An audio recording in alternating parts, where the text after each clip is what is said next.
Behavioral learning theory, operant conditioning. After studying this chapter, you will be able to define operant conditioning and at least 5 of its basic principles, describe at least 3 educational applications of operant conditioning principles. If you ask people why we have schools, they will probably offer some version of the following response: to help children acquire the knowledge and skills that adults consider necessary for successful functioning in society. And they would be correct, because that is, in fact, the primary mission of schools. That being the case, it logically follows that a teacher's instructional and curriculum decision should be based on an understanding of how people learn, as well as on developmental factors and sources of individual differences, since they influence how well students learn. But as with most of the other topics in this text, learning is a complex phenomenon. Over the next 4 chapters, we will show you how complex the learning process is and how it has been studied from different perspectives. This chapter is devoted to what is generally called behavioral learning theory. More precisely, the chapter describes a theory called operant conditioning and some of its implications. Operant conditioning focuses on the factors in a person's external environment that influence the types of behaviors people exhibit and the extent to which they are likely to exhibit those behaviors in the future. Subsequent chapters will examine the roles that other people and our own thought processes play in learning. Reward is in the eye of the beholder, revealing assumptions. Antonio has described a reward system that he and his interdisciplinary team have been trying to use to motivate their middle school students. The reward system seems reasonable, but Antonio and his team are not satisfied with the results. Celeste, sharing observations of an advanced placement physics class and a general earth science class, suggests the kids in the AP class don't need rewards, but the general science kids sure do. Connie asks Don if he has seen rewards being used in the 3rd grade class he observed this past week. "Yeah, I did," says Don. "The teacher has a system they call daily points. The kids earn points for doing work, daily classroom chores, being organized, stuff like that. The points are put on a chart each day, and at the end of the week, students can cash in their points for pens, pencils, note cards, stickers. They also can buy time to play computer games, educational ones, of course. Some of the kids are really into it, but some aren't." Connie wonders aloud whether teachers and students always see eye to eye on rewards. "I remember a particular day in my 6th grade class when I was a student teacher. I'd given a pop quiz the day before. I thought if students see one of their peers rewarded for good performance, they will all try harder. So before I returned the quizzes, I made a big speech about homework and how the quiz had shown me who was really putting in effort and who wasn't. Then I said, and it is obvious to me that the hardest working student in the class is, ta-da, and I named the kid as I handed him his quiz. I actually said ta-da. I thought I was rewarding the young man. Instead, I messed up his life at school for a month. His friends gave him endless grief about it. I still feel bad about that mistake, but what I learned was that reward is in the eye of the beholder." Pause and reflect. We all like to be rewarded for our accomplishments. It's human nature, and as we will learn, one of the reasons that positive reinforcement works. However, we often assume that others perceive rewards in the same way we do. There is a tendency to predict that what we ourselves perceive to be rewarding will also be rewarding and therefore motivating for others. Did you ever have the experience of being singled out by a teacher for an accomplishment only to suffer at the hands of your peers? What was your response to that situation? How did your behavior change? Can you think how a teacher might avoid making the mistake Connie made when she was a student teacher? Operant conditioning. To give you a fuller appreciation of what operant conditioning is all about and why, we need to go back to the early part of the 20th century when psychology was just getting started as a separate discipline. In 1913, with the publication of an article titled Psychology as the behaviorist views it. The influential American psychologist John Watson argued that psychology would quickly lose credibility as a science if it focused on internal mental and emotional states that could not be directly observed or accurately measured. The solution was to study what could be directly observed and objectively and accurately measured, the external stimuli that people experienced, and what people did in response, in a word, behavior. From that point until the late 1960s, behavioral theories of one sort or another dominated the psychology of learning. Although they are considerably less popular today, they still offer many useful ideas for classroom teachers. The basic idea. Behavioral learning theories culminated in the work of B.F. Skinner. Skinner put together a theory that not only successfully combines many different ideas, but also serves as the basis for a variety of applications to human behavior. Skinner's theory, operant conditioning, takes as its starting point the fact that many of the voluntary responses of animals and humans are strengthened when they are reinforced, followed by a desirable consequence, and weakened when they are either ignored or punished.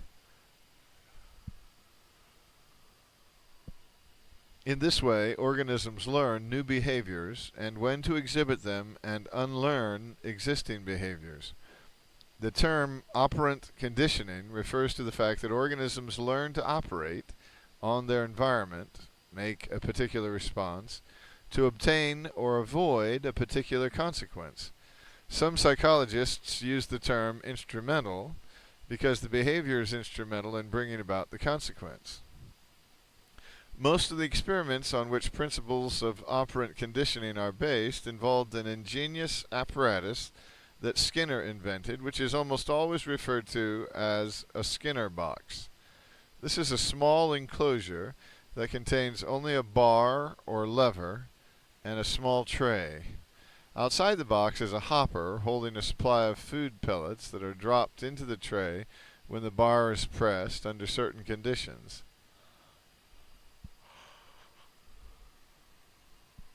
A hungry rat is placed in the box, and when, in the course of exploring its new environment, the rat approaches and then presses the bar, it is rewarded with a food pellet. The rat then presses the bar more frequently than it did before, being rewarded. If food pellets are supplied under some conditions when the bar is pushed down, for example, when a tone is sounded, but not others, not under other conditions, the rat learns to discriminate one situation from the other, and the rate of bar pressing drops noticeably when the tone is not sounded. If a tone is sounded that is very close in frequency to the original tone, the rat generalizes, treats the two tones as equivalent, and presses the bar at the same rate for both. But if the food pellets are not given after the rat presses the bar, that behavior stops or is extinguished. Does this description mean that we are no different from laboratory animals? No, not at all. What it does mean is that the environmental forces that affect how an animal behaves in a laboratory setting are the same ones that affect how we behave in regular real life or various real life settings. But for reasons that will become apparent when we get into chapters 8 and 9, we are not nearly as predictable as lab rats.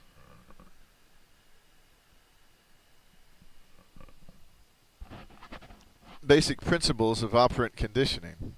To repeat the basic idea behind operant conditioning, all behaviors are accompanied by certain consequences, and these consequences strongly influence, some might say determine, whether these behaviors are repeated and at what level of intensity. In general, the consequences that follow behavior are either pleasant and desirable, getting a promotion, receiving an A on an exam, or unpleasant and aversive, being fired, receiving an F on an exam. Depending on conditions that we will discuss shortly, these consequences either increase, strengthen, or decrease, weaken, the likelihood that the preceding behavior will recur, under the same or similar circumstances. When consequences strengthen the preceding behavior, reinforcement has taken place. When consequences weaken a preceding behavior, punishment or extinction have occurred. There are two forms of reinforcement and two forms of punishment that we describe next, along with several related principles. Pause and reflect. Operant conditioning holds that we learn to respond or not respond to certain stimuli because our responses are followed by desirable or aversive consequences. How many of your own behaviors can you explain in this fashion? Why, for example, are you reading this book and pondering these questions? Positive reinforcement. The concept of positive reinforcement is easy to understand if you can recall spending more time studying for a certain subject because of a compliment from the teacher or a high grade on an examination. You have experienced positive reinforcement. Specifically, positive reinforcement involves strengthening a target behavior, that is, increasing and maintaining the probability that a particular behavior will be repeated, by presenting a stimulus called a positive reinforcer immediately after the behavior has occurred. Praise, recognition, and the opportunity for free play are positive reinforcers for many, but not all, students. Negative reinforcement. People frequently have difficulty understanding the concept of negative reinforcement, most often confusing it with punishment. So we will examine it carefully here. The goal of negative reinforcement is the same as that of positive reinforcement, to increase the strength of a particular behavior.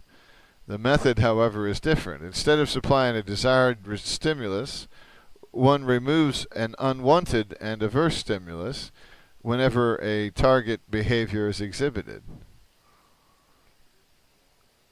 As you study this definition, pay attention both to the action and the effort on behavior. Just as positive refers to adding, negative refers to removing a stimulus. By removing something unwanted, you encourage the student to learn new behaviors.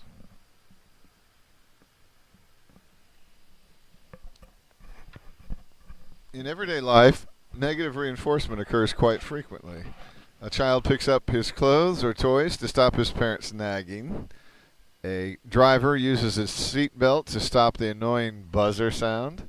A gardener pulls weeds to avoid a shabby-looking garden, something one of your authors has experienced countless times. In addition to strengthening desired behavior through the use of some form of reinforcement, operant conditioning also offers tactics for weakening undesired behavior. In the next few paragraphs, we will briefly describe three of them, with the first two being types of punishment. Operant psychologists define punishment as reducing the frequency of an undesired behavior through the use of an aversive stimulus.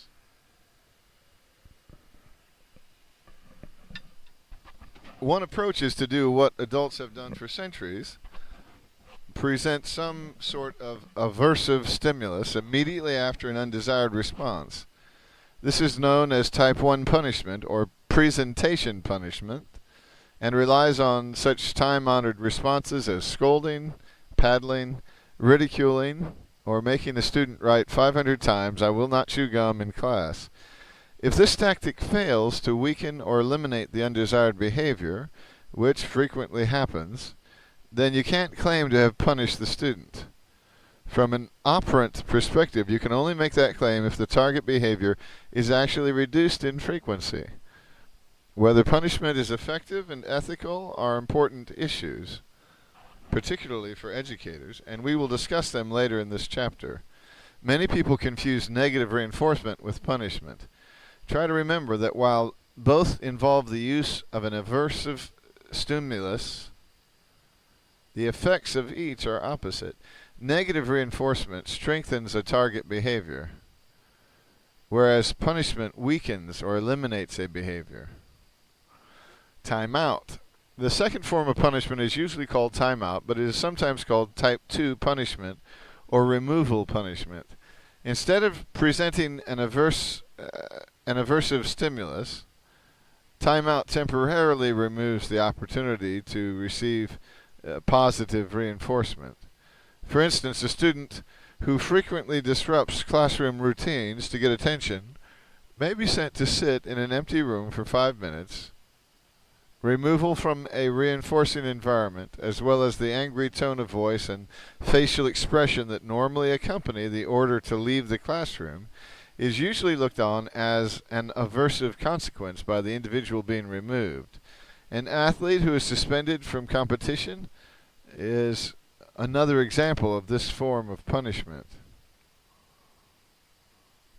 Extinction. A third consequence that weakens undesired behavior is not considered to be a type of punishment, but is not considered to be a type of punishment. Okay, a third consequence that weakens undesired behavior, but is not considered to be a punishment, is extinction. Extinction occurs when a previously reinforced behavior decreases in frequency and eventually ceases altogether because reinforcement is withheld. Examples of extinction include a mother's ignoring a whining child, or teachers ignoring a student who spontaneously answers a question without waiting to be called. Both extinction and timeout are most effective when combined with other consequences, such as positive reinforcement. To help yourself define and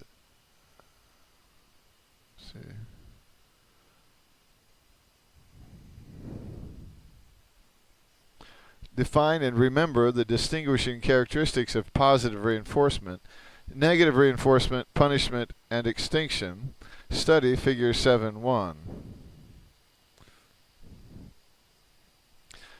Figure 7.1, conditions that define reinforcement, punishment, and extinction.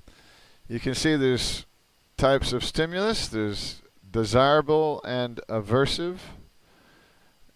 There's action that's presenting or removing or withholding. And there's an effect on behavior. If it's desirable and it's presented, it strengthens. It's a positive reinforcement. If it's aversive stimulus, then if you remove that, it strengthens the behavior. If it's aversive and you present, then you weaken the behavior. That's type 1 punishment. And desirable, if you remove, then you weaken the behavior. If it's desirable stimulus and you withhold it, again, you weaken the behavior.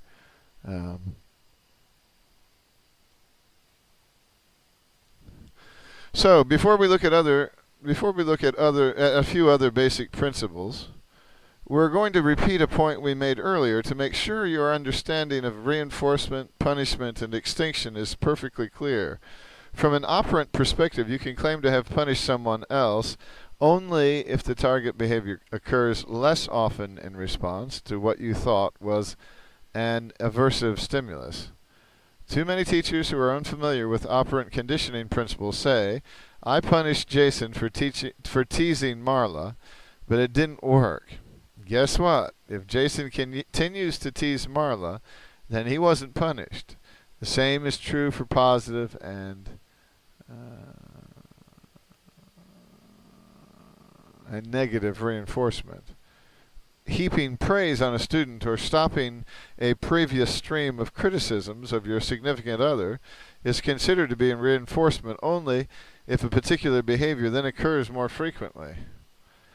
Generalization. When an individual learns to make a particular response to a particular stimulus and then makes the same or similar response in a slightly different situation, generalization has occurred. For example, students who were positively reinforced for using effective study skills in history go on to use those same skills in chemistry, social studies, algebra, and other subjects. Or, to use a less encouraging illustration, students ignore or question a teacher's every request and direction because they have been reinforced for responding that way to their parents at home. The less similar the new stimulus is to the original, however, the less similar the response is likely to be.